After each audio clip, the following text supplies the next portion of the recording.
प्रारब्ध के सभी दर्शकों को मेरा नमस्कार। मेरा नाम है संदीप आर के सिंह और आज हमारे साथ हैं रंजय त्रिपाठी जी और पुष्कर अवस्थी जी। सबको राम राम। राम राम। राम राम।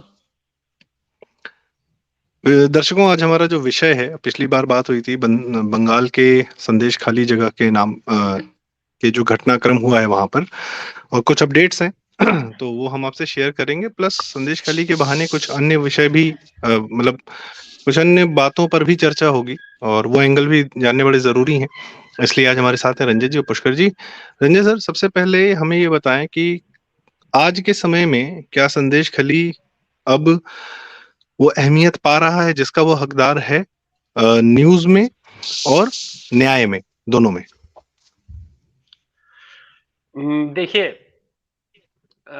संदेश खली पा रहा है या मेन स्ट्रीम मीडिया, तो एक्चुअली मैं सही बताऊं तो बहुत लंबा समय एक हो गया जब मैंने मेन स्ट्रीम मीडिया देखा होगा। 22 जनवरी को मैंने अलग अलग चैनल लगाए थे जस्ट अयोध्या जी के में रामलला के प्राण प्रतिष्ठा पे। मैं mainly main stream media is just a bogus kind of thing, तो मैं उस पर देखता नहीं हूँ। बट लेकिन जहां तक मुझे मुझे जो मालूम है, मेन स्ट्रीम मीडिया पे भी हार्डली देयर।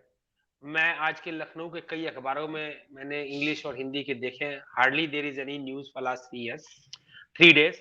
मैं एक्चुअली पिछला हफ्ता मैंने 3-4 दिन मैंने एनसीआर में गुजारा है, तो मैंने वहां पे किसी भी अखबार में हिंदुस्तान टाइम्स पढ़ा, मैंने टाइम्स ऑफ इंडिया स्पेशली ले लेकर के मैंने देखा। किसी भी प्रिंटेड मीडिया पे संदेश खली में शायद अगर कहीं एक दो पैराग्राफ कहीं अगर दिया होगा छोटा सा, एक पुचकू भर का, वो मैं मिस कर गया हूँ। बट मुझे मेन स्ट्रीम पे कहीं पे ये नहीं दिखा है। और संदेश खली पे न्याय की आप बात करते हैं तो पूरा पश्चिम बंगाल का एक एक जिला, एक एक तहसील, एक एक गांव आज कई वर्षों से न्याय की मांग कर रहा है। पिछला बार जब हम लोगों का बात हुआ था, पिछली बार मैंने आप लोगों को याद हो तो मैंने बताया था कि पश्चिम बंगाल में लाखों, एक दो हजारों नहीं लाखों केस ऐसे झूठे और फर्जी हैं। राजनीतिक तरीके, एक तो होता है ना कि हम लोगों ने देखा है कि एक नेता पे दूसरी पार्टी जिसका शासन चल रहा है, वो हुआ करता था किसी जमाने में कि किसी समय बहुजन समाज पार्टी की सरकार है तो उसने समाजवादी पार्टी के कुछ नेताओं पे कुछ 2-4 केस डाल दिए, कुछ कांग्रेस की सरकार थी तो उन्होंने इन पे डाल दिए। इस टाइप के केस डालते थे, राजनीतिक केस होते थे। लेकिन पश्चिम बंगाल के राजनीतिक केस दर्शकों को समझने के लिए एकदम अलग है। किसी भी प्रदेश में समर्थक आम वोटर के ऊपर में केस नहीं डाले गए। मैं एक वोटर हूं, संदीप जी आप भी एक वोटर हैं, पुष्कर जी आप भी एक वोटर हैं। आप अपने समझ के अनुसार, अपनी चॉइस के अनुसार बसपा, सपा, कांग्रेस, भाजपा को उत्तर प्रदेश में वोट डालते हैं। यहां पे लेकिन वोट डालने के बाद में किसी वोटर के ऊपर में केस नहीं पड़ते हैं। पश्चिम बंगाल के बाद केरल, दो राज्य ऐसे हैं। पश्चिम बंगाल एक ऐसा एक एक्सक्लूसिव राज्य है, केरल भी है, लेकिन चूंकि बात पश्चिम बंगाल पे हो रही है तो हम पश्चिम बंगाल पे कंसेंट्रेट करेंगे। पश्चिम बंगाल ऐसा है कि जब वोटिंग की जाती है तो वोटिंग में पहले तो दूर दराज के इलाके में बहुत जगह पे ऐसे हैं, आप दो पार्ट में डिवाइड कर लीजिए। अगर पश्चिम बंगाल के उत्तरी बंगाल और उत्तरी पश्चिम बंगाल का जो अपना उत्तर बंगाल है, और साउथ और सेंट्रल बंगाल हो गया, तो साउथ और सेंट्रल बंगाल की हालत, जिसमें आपका कलकत्ता आता है, खड़गपुर आता है, मेदिनीपुर आता है, मतलब साउथ के।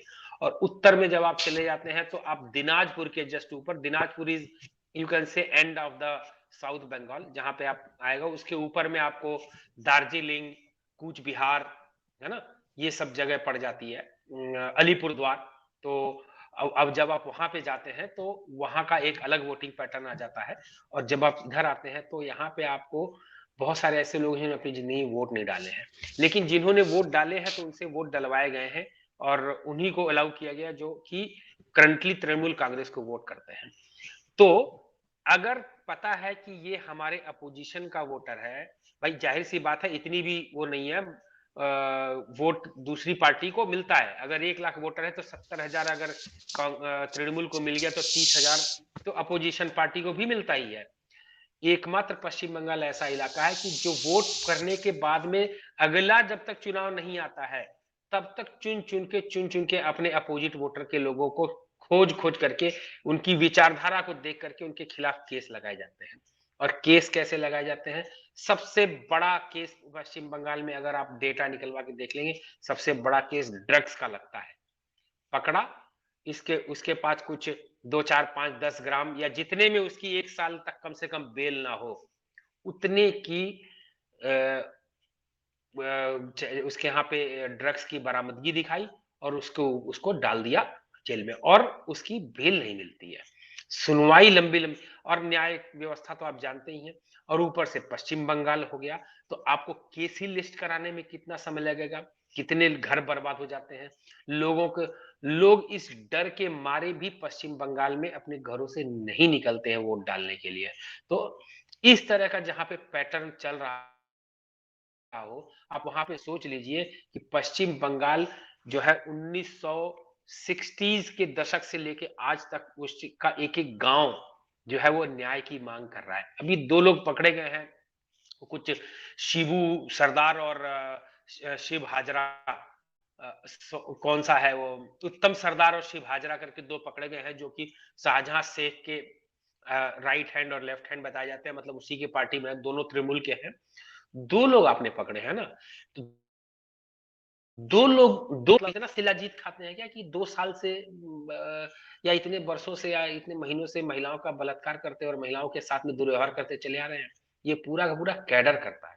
पूरे के पूरे उनके गुर्गे जो है वो किया उन्होंने और ये तो सामने आया है।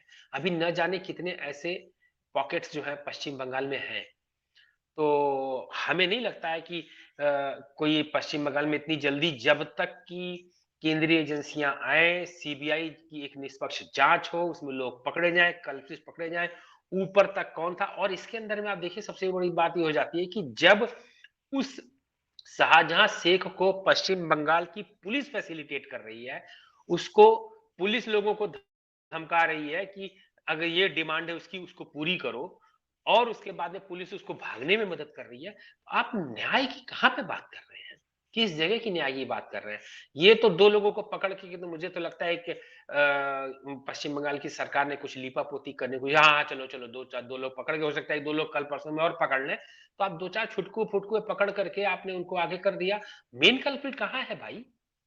मेन कल्प्रिट कहाँ है? पश्चिम बंगाल जी। का गृह मंत्री कहाँ है? गृह मंत्री की आवाज कहाँ है? पश्चिम बंगाल का गृह मंत्रालय भी तो मेरे ख्याल से ममता बनर्जी खुद ही संभाल रही है ना, वो कहाँ है? ममता बनर्जी कहाँ है?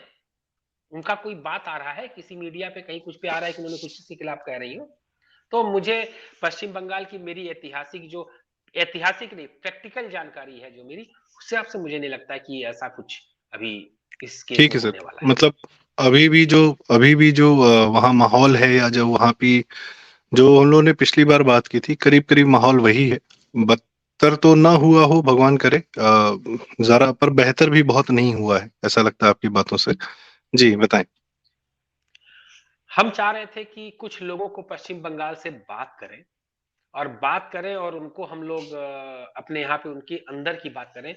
आप सोचिए कि लोग डरे हुए हैं, जिनके जो स्वयं भुक्तभोगी हैं, जो ऐसे लोग हैं जो कि 2-2 साल, 3-3 साल ड्रग केस में रह करके आ चुके हैं, वो बात करने को तैयार नहीं है ऑन कैमरा आकर के कि भैया अब हम निकल के आए हैं, किसी तरीके से केस चलेगा, कुछ जी खा ले, हम मार दिए जाएंगे। लोग सामने बात करने नहीं आ रहे हैं। ये है सिचुएशन है आज पश्चिम बंगाल की। जी, तो मैं विभत्स है, और इतना बुरा है कि सुन के अजीब लग रहा है। बाकी अब इस पे न्याय की क्या ही उम्मीद करेगा। हो सकता है कि इतने सालों से ये सड़ांध है, तो न्याय मिलते मिलते भी, या एक पूरा ऊपर से लेकर नीचे तक जब सिस्टम दुरुस्त होगा और जनरेशनल चेंज होगा, तो शायद कभी कोई इस पूरी घटना को कोई भुला पाए, जब नॉर्मल जीवन जिएगा 10, 20, 25 साल। दादा, मैं आपसे पूछना चाहूंगा कि ये बंगाल, तो जैसा प्रचारित किया जाता है कि कम्युनिस्टों से, या हर जगह, मतलब आम भाषा में तो इन्हीं का अधिकार है, आम मीडिया में सबका, और इसका ये तो माफिया का राज चल रहा है। मतलब ये यूपी को इन लोगों ने माफिया का गढ़ घोषित कर दिया था, मुख्तार अंसारी या अतीक अहमद या किसी के भी नाम पर एक माफिया राज चलता था यूपी में कि हाँ यही चलता है यहाँ पे, और पूरे देश में प्रचलित है। बॉलीवुड में या कहीं भी जो भी जानता है वो यही मिर्जापुर सीरीज बनाते हैं कि हाँ भाई यहाँ तो कट्टे चलते हैं, ये सब है। लेकिन बंगाल को तो हमेशा से वो ये तो मतलब बुद्धिजीवियों का गढ़ है, और यहाँ से सिर्फ संगीत निकलता है और नॉवेल्स निकलते हैं और व्याख्यान होते हैं, डिबेट्स होते हैं, ये है वो है। और शायद इन सारी घटनाओं को, जैसे पिछले पहले भी रंजन भाई ने बताया, कि बहुत बुरी तरह छिपाया गया। तो छिपाने वाले तो वहां के बुद्धिजीवी ही हैं। आज जैसे हम बहुत बड़ा एग्जाम्पल देख सकते हैं कि भाई तृणमूल को कोई नहीं मिला, सागरिका घोष मिली, उनके माध्यम से मीडिया पे कब्जा किया गया। जो ऐसा मतलब मीडिया में नहीं आ रहा तो उसका प्रेशर नेता लेता नहीं है। मैं मीडिया की बात इसलिए भी करता हूँ कि मीन्स अगर मीडिया वहां कर अपना रोल निभाता है, और ऐसा नहीं कि मेन स्ट्रीम मीडिया की अहमियत नहीं है, आज भी है। सोशल मीडिया के दौर में भी आज सोशल मीडिया ने उसको मजबूर कर दिया है संदेश खाली जाने पर ये मेन स्ट्रीम मीडिया की अहमियत है कि ये टीवी में, घरों में, या जिन लोग को प्रेशर फील होता है उनको तभी प्रेशर फील होता है जब कोई चीज टीवी पे चल रही होती है।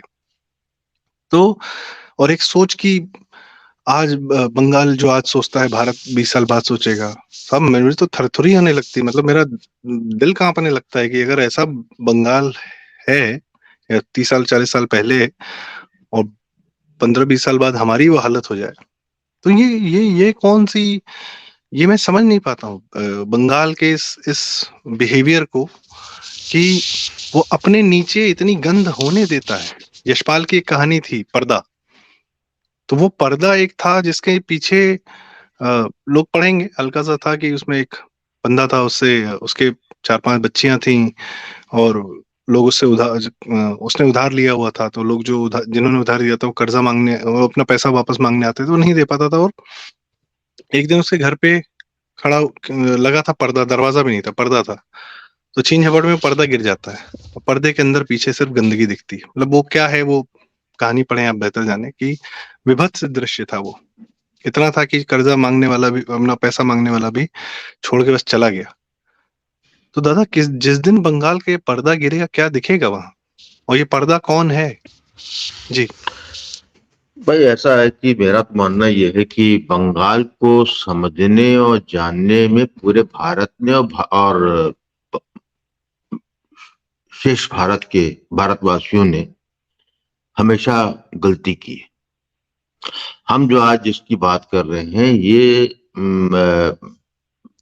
हृदय विदारक हो सकता है, बड़ा ही विभत्स हो सकता है, लेकिन बंगाल डिजर्व इट। ये कोई ऐसा कुछ नहीं है जो आप लोग को लग रहा है कि ये तो हर जो है जब इतिहास में कुछ ऐसा होता है और इतिहास के साथ कुछ सबक नहीं लेता है, और उसके साथ में वहां का जिसकी बात हो रही है, बांग्ला संस्कृति की, वहां के सोशल स्ट्रक्चर की, वहां के समाज की, वो जो है उसको ओन करता है, तो फिर ये सब चीजें होती। आज आपको विभत्स लग रहा है, ये तो कहानी आज की नहीं है ना, ये कोई 10 साल की के टीएमसी की बात नहीं हो रही है। ममता बनर्जी को आज राक्षसिनी या सुपनखा कह के बोलना बिल्कुल ही बेमानी बात है। ममता बनर्जी को लाने वाले भी वहां की जनता थी। उससे पहले 35 साल तक जो है वह पंथियों को भी अपने सर पर नचाने देने वाली जी यही जनता थी। और उससे पहले भी जो है जब जब मौका आया है इतिहास में, इन्होंने हमेशा जो है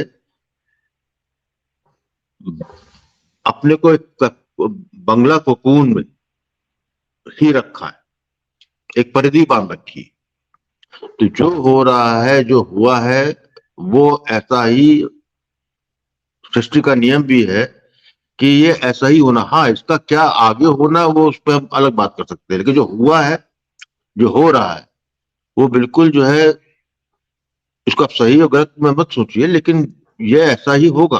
उसका कारण सुन लीजिए पहले आप। मैं बहुत पुराने इतिहास में नहीं जाऊंगा। अभी हम आते हैं अपने जो है, जब हमारा आजादी का जो पीरियड था, और वो भी खास तौर से 1940s का। सबको मालूम कि 1946 में डायरेक्ट एक्शन हुआ था, मुस्लिम लीग की सरकार थी। मुस्लिम लीग की जो है कि एक ही सरकार थी, दासत्व वाले भारत में केवल एक ही सरकार थी, वो सरकार बंगाल में थी।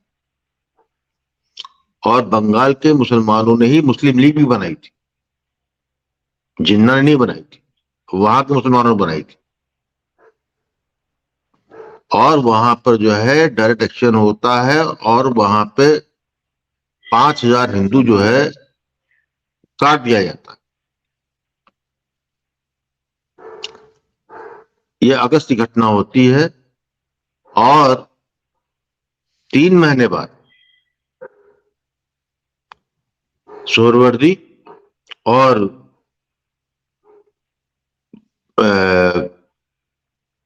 बंगाली हिंदू नेता,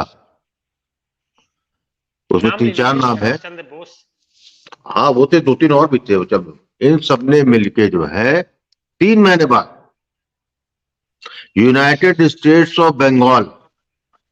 एक सेकेंड, हाँ हाँ आपने बताया सोहरावर्दी और रंजन भाई, हाँ। आपने क्या नाम लिया? शरद चंद्र, सुभाष चंद्र के भाई। शरद बोस, नेताजी सुभाष चंद्र बोस के भाई शरद चंद्र बोस, अच्छा हाँ। ठीक है। ये दोनों और 2-3 हिंदू, बंगाली नहीं हिंदू ने और भी थे, क्या और भी थे, किया? और भी थे। ठीक है, उन्होंने क्या जो है वायसराय को ये अप्रोच किया उन्होंने कि जिस तरीके से भारत का बंटवारा हो रहा है, तो भारत में भारत हो रहा है, पाकिस्तान हो रहा है, उस तरीके से जो है तीसरा राष्ट्र बनाया जाए, यूनाइटेड स्टेट्स ऑफ बंगाल। और ये जो वहां के गवर्नर जनरल जो वहां का था, कलकत्ता का, बंगाल का, उसने उसको फॉरवर्ड किया। गांधी जी ने आशीर्वाद दिया, गांधी जी ने, वो लोग आके वर्धा आके मिले थे, गांधी जी ने उसको आशीर्वाद दिया इस प्रपोजल को। और वहां पे उसके बाद जो उस वक्त जेपी कृपलानी थे अध्यक्ष कांग्रेस के, उन्होंने उसका विरोध किया। और शुरू में जिन्ना ने उसको सपोर्ट किया, लेकिन बाद में जिन्ना को समझ में आया कि ये जो पाकिस्तान में तो कुछ है ही नहीं, और यदि जो है हम जो पूरी पाकिस्तान की जो बात कर रहे हैं, जहां पटसन है, जहां से पैसा आता है, तो फिर जिन्ना ठंडे पड़ गए, फिर वो मामला नहीं चला। मेरा इससे मतलब नहीं क्या इतिहास में हुआ, वो तो मैं बाद में कभी और कोई पॉडकास्ट होगा, इसमें बात कर लूंगा डिटेल में, with name and every dates and details. मैं कह रहा हूं जहां के समाज की ये मानसिकता है कि अगस्त के महीने में डायरेक्ट एक्शन होता है, काटे जाते हैं, मुसलमान काटते हैं, उसी के 2-3 महीने बाद आप उसी के संग, अपने कातिल के संग बैठते हैं, और भारत विभाजन में जो है एक अलग राष्ट्र की कल्पना करते हैं, बनाते हैं। क्यों? अमार बंगाल, बंगाल अस्मिता, सोनार बंगाल, बंगाल संस्कृति, ये जो है ना, जब किसी समाज में ये जो है एक तरीके से एप्सिस जिसे बोलते हैं, मवाद, तो ये मवाद पड़ जाता है, तो वहां की जनता का यही हाल होता है। ये इसका कह रहा हूं कि ये आपको जो है, मैं इसको और कर दूं, तो जो आप पंजाब में देख रहे हो ना, अजीब लग रहा होगा पंजाब में, जिस तरह लोग भाषा कर रहे हैं, जो सामने बोल रहे हैं, सामान्य बोल रहे हैं, हम लोग उसको बड़ा इजी डिफ्रेंशिएट कर देते हैं, ये खालिस्तानी है, ये वो सिख, असली सिख नहीं है। अरे भाई, this is the voice of Sikh, जिस पे भले 10% बोल रहा हो, 90% शांत है, 5%, 90% के 80% शांत है, 10% बोल रहा होगा उसके घर में, लेकिन सब मौज लेंगे। तो ये जो है मवाद जो है जब हो जाता है, तो ऐसा ही होता है।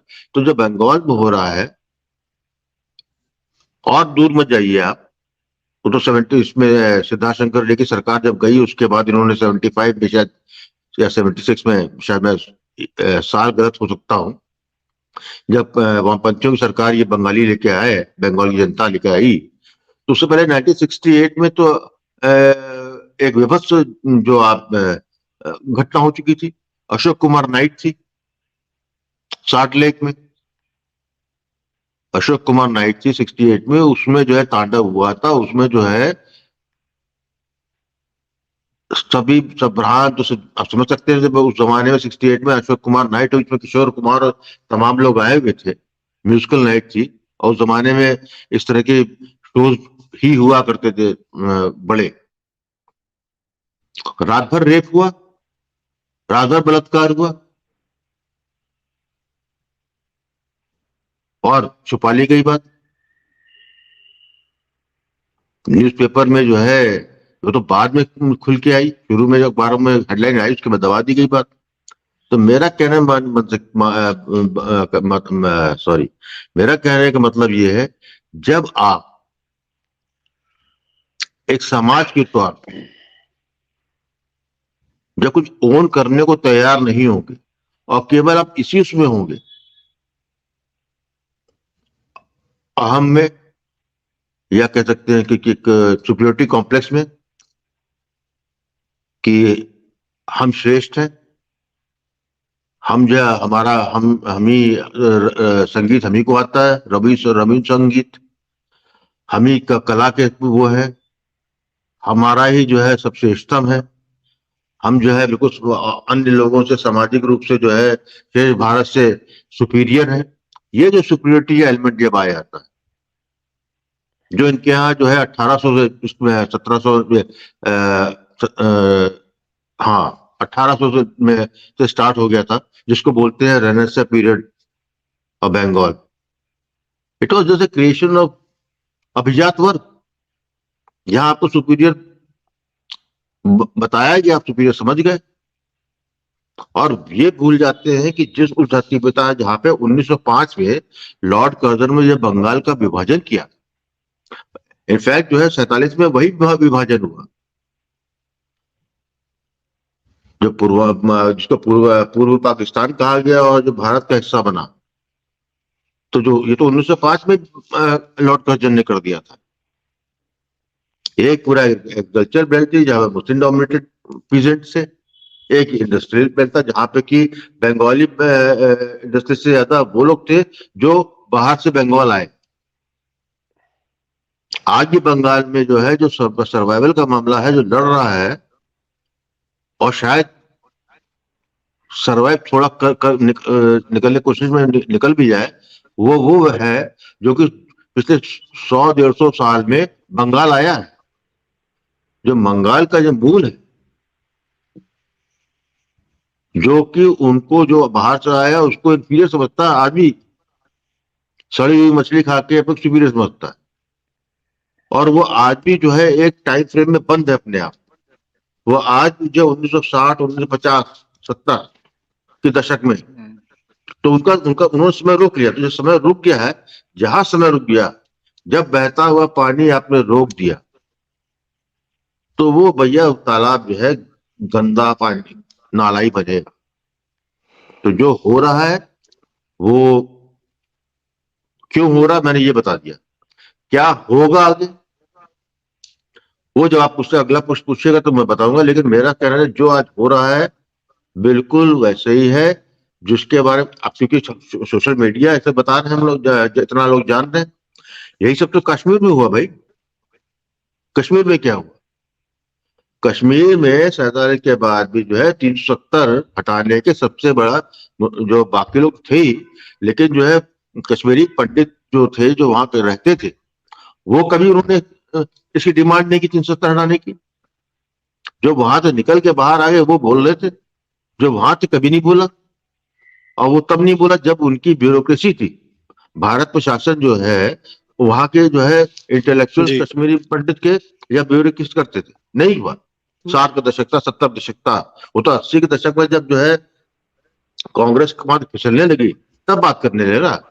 आप तो ऐसा नहीं है। ये आप यदि एक लंबे समय तक एक करते जाएंगे और अपने सेल्फ करेक्शन नहीं करेंगे, तो उस चाहे वो बंगाल हो या पंजाब में कोई भी हो, यही होगा।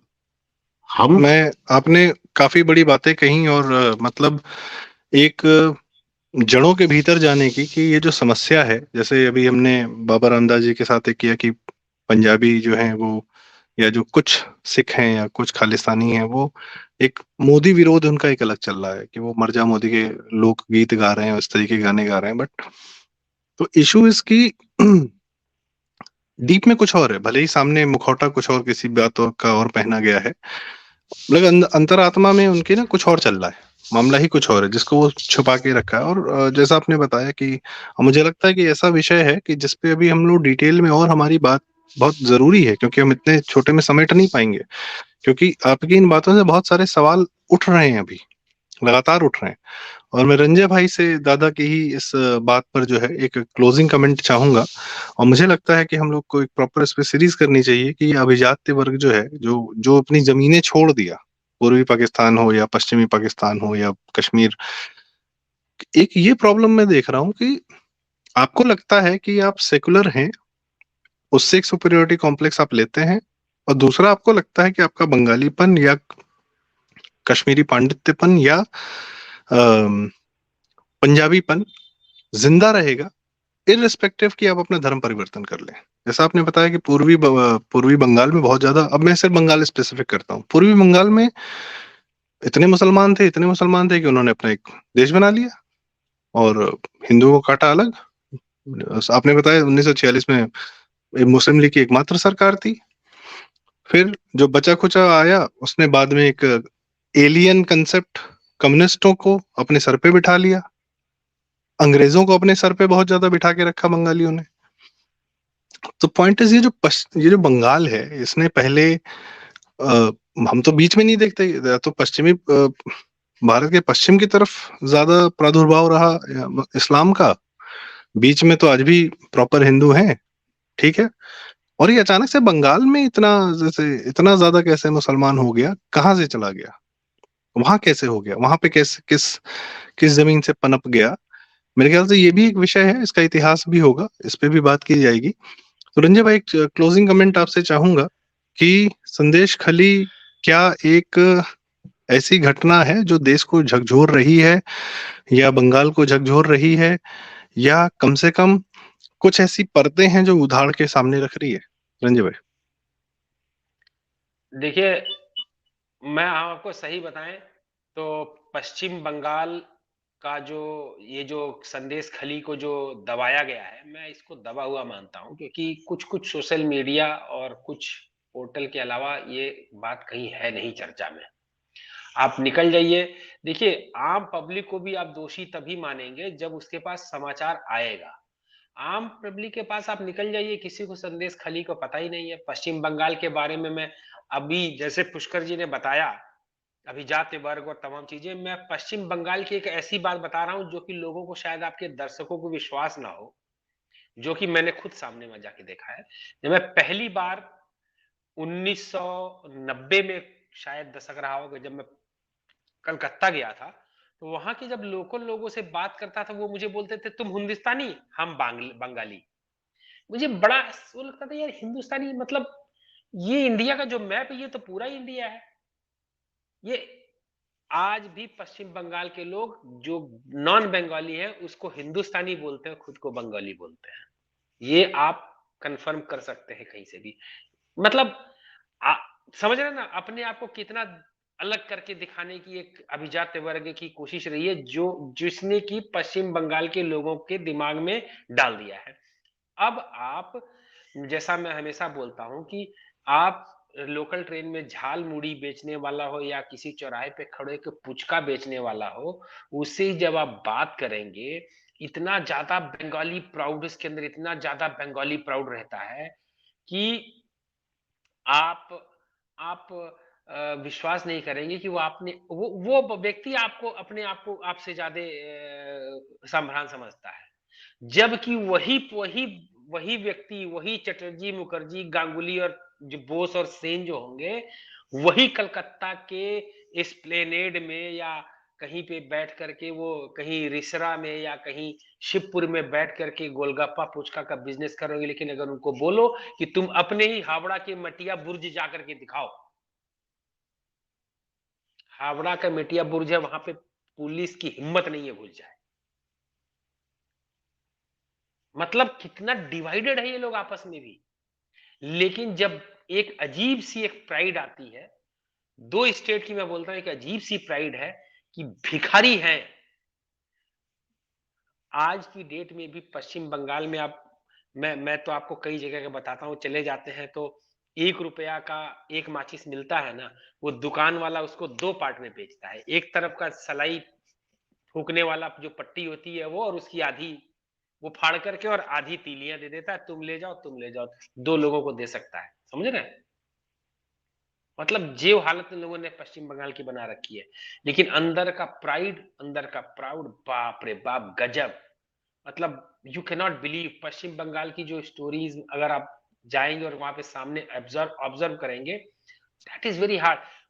इसको मैं एनालॉजी दूंगा कि जब आप बचपन से किसी के माइंड को पोल्यूट करते जाएं, पोल्यूट करते जाएं, पोल्यूट करते जाएं, तो 15 16 17 साल की उम्र के बाद में आप उसको भले ही आप university, Calcutta university, Jadavpur university और कहीं भी पढ़ा दीजिए, वो नहीं बदलता है। सो जो पश्चिम बंगाल में जो मैंने जो डिफरेंस देखा है ना कि हाँ, अच्छा अच्छा तुम हिंदी स्पीकिंग आ गए, अल्लाह स्पीकिंग आ गए, तो अच्छा तुम हिंदुस्तानी, अमी बांग्ला, तुम ही हिंदुस्तानी अमी बांग्ला, आज भी चलता है। नहीं, ये ये तो अपने आप को ठीक है। डिफरेंशिएट। चलिए, दूसरी मैं एक चीज, बार इसको और इस बात और को मान लेता और हूँ जी। और आपको देखेंगे जो टका होता है ना, टका, टका बांग्लादेश की करेंसी है। आप पश्चिम बंगाल में नॉर्मल जो काउंटिंग है ना, जब वो गिनते हैं तो 100 रुपया, 200 रुपया, 10 रुपया, 5 रुपया, 20 रुपया नहीं गिनते हैं हमारे पश्चिम बंगाल के बंगाली। 1 टका, 2 टका, 5 टका, 100 टका, मतलब उससे प्यार है इतना। Mentality is very very different, जो कि आप रेस्ट ऑफ द इंडिया से। इसीलिए मैं जो कह रहा है हूँ पश्चिम जी। बंगाल, पश्चिम बंगाल जो आज सोचता है वो हिंदुस्तान 10 साल बाद सोचता है। मतलब पश्चिम बंगाल जितना आज बर्बाद हो रहा है, शायद हिंदुस्तान का कोई खूना हो 10 साल बाद बर्बाद हो। अगर समथिंग वामपंथियों का लाइक दिस। कब्जा रहता और उनकी सरकार में पैठ रहती, अहमियत रहती, तो जरूर। और मैं दादा का भी अब इस पे क्लोजिंग कमेंट लूंगा, और मैं दर्शकों को ये बताऊंगा कि रंजय जी से हम एक अलग वीडियो करेंगे, और पंजाब के ऐसे बंगाल के अंदरूनी जो हालात हैं, जो जानकारियां हैं, जो घटनाएं हैं, उन पर भी चर्चा करेंगे। और दादा से इसी बंगाल के अभिजात्य वर्ग पर हम जरूर चर्चा करेंगे कि ये क्या थे, क्या कर रहे थे, और किस प्रकार से इनका इतना शरण हुआ, और इन पर बात करनी क्यों जरूरी है, क्योंकि ये सबको नीचा दिखाने में सबसे आगे रहते हैं।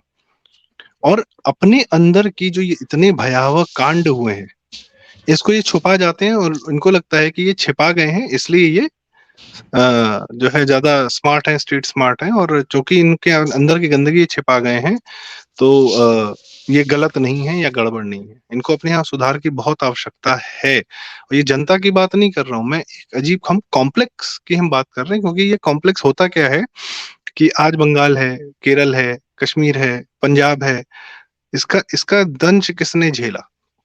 हम सबने झेला। देश का नुकसान हुआ ना, देश डिस्टर्ब रहा, खालिस्तान के बहाने रहा, केरल के बहाने, कहीं भी।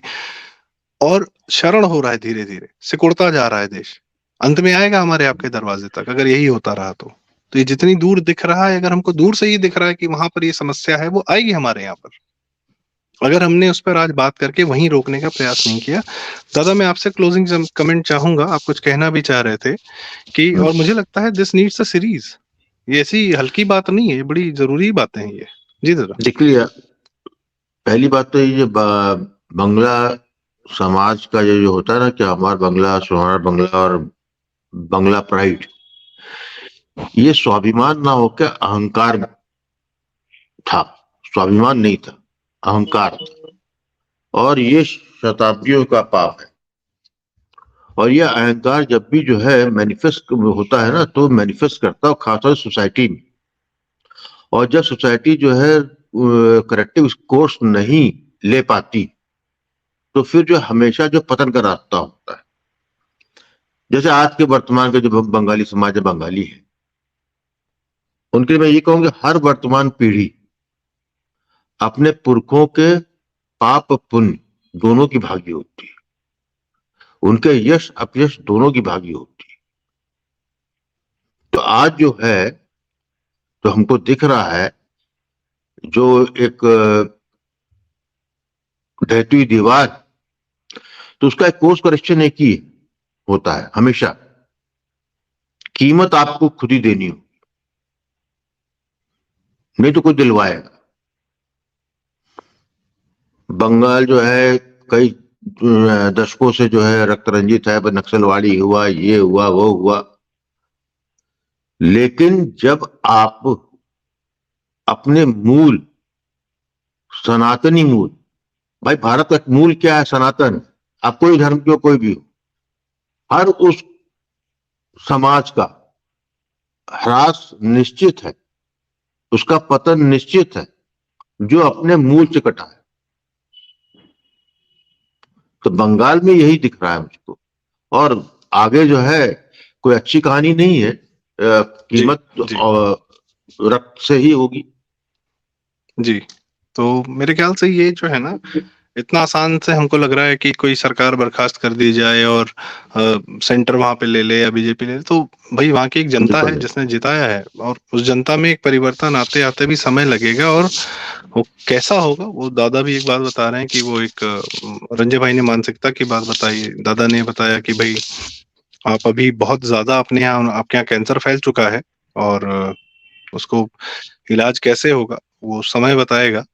पर बस इतनी प्रार्थना है कि संदेशखाली की महिलाएं हैं जो अलख उन्होंने जगाई है, क्योंकि यही बंगाल था जिसने सन्यासी आंदोलन भी, यहाँ पे सन्यासी उठे, आंदोलन किया, और यही बंगाल है बहुत ऐसी भी लोगों की जननी रही है जिसने कभी जब गलत देखा तो गलत को फिर होने नहीं दिया, और श्यामा प्रसाद मुखर्जी जी थे और अपना बलिदान भी दिया, और कोई मतलब कमी नहीं है, नेताजी सुभाष चंद्र बोस भी थे, सब कोई थे, नए नए तरीके निकाले, गोपाल पाठा जी थे, उन्होंने भी बहुत बड़ा समाधान किया था। आज शायद उस गोपाल पाठा मॉडल की भी जरूरत है।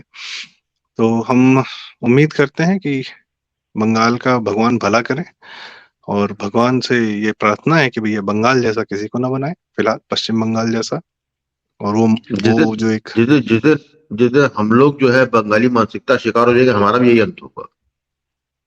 ठीक है, वो मानसिकता चूंकि सिर्फ बंगाली नहीं है, वो जैसा बताया गया है कि वो तो सबका है, कई जगह वो अभिजात्यता दिल्ली में भी दिखती है, वो बम्बई में भी दिखती है, चेन्नई में भी दिख रही है, कई जगह दिख रही है। तो वो एक मानसिकता है, वो किसी जाति एक प्रांत विशेष या एक जाति विशेष की नहीं है, और वो हर समाज का एक हिस्सा है, उसको उससे जूझना है। हाँ, ये आपने कहा कि हम लोग वैसे नहीं है, अच्छी बात है, गुड, और हमारा शरण ना हो, भगवान बंगाल को जल्द से जल्द भारतीय बनाए। बंगालियों जो एक विशेष इंटेलेक्चुअल बंगाली हैं, जिसपे रंजय भाई ने कहा कि वो अपने आप को भारतीय नहीं समझते, वो अपने आप को भारतीय समझे। दादा ने कहा वो अपने आप को सनातनी समझे, शायद यही इलाज है, और ऐसा होगा, जरूर होगा, इसकी हम उम्मीद करते हैं। आज का आप लोग ने इतना समय दिया, बहुत बहुत धन्यवाद, और आगे हम दर्शकों इसकी जरूर चर्चा करेंगे। कृपया वीडियो लाइक करें, शेयर करें, बहुत जरूरी बातें, बहुत सारी ऐसी बातें हैं जो